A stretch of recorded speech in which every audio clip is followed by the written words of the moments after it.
Hello everyone, my name is James. I'm a criminal justice major here at UNC Charlotte. Um, a visual of my choice to represent my major is this law scale, which is kind of, I don't, well, it's often associated with law, this little scale. It's just kind of an image of criminal justice. Uh, and so I am here in Charlotte from originally in Wilmington, North Carolina, which is where I was born and raised. Um, Wilmington is about 3.5 hours by drive southeast.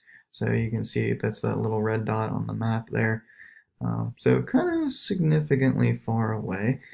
Um, but anyway, so one of the things about, I'll say my hobbies, I'll talk a little bit about.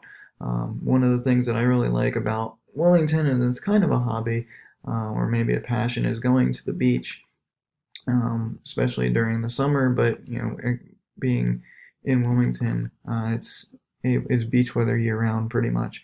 And so this is actually a photo of one of the beaches that I get to enjoy living in Wilmington. And as you can imagine, during the summer it does get a little touristy, but not too bad. I mean, you can always tell who the locals are and who aren't, so that's cool.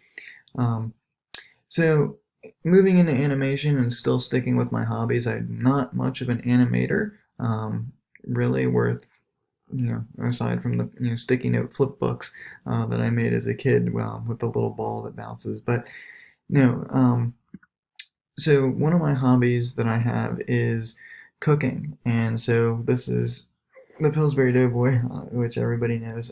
So he is obviously an animated character, but is um, symbolizing one of my hobbies, which is cooking. I love cooking and trying different dishes and experimenting, trying to see what I can create in the kitchen, and whether it's new dishes or things I've had elsewhere or whatever. I'm not much of a baker like the Pillsbury Doughboy, but I do just enjoy being in the kitchen and kind of having that happy presence of just getting to enjoy cooking. So, moving into why I chose this class, I am fascinated by animation, computer generated, kind of like the Pillsbury Doughboy, but really more so um, with this guy and Walt Disney, and how he makes or how he made hand drawings come to life seamlessly. And so, during my time in this course, I hope to kind of learn about that process of the evolution of animation from Walt Disney's era of how he did it to the computer animation of today. All right, thank you.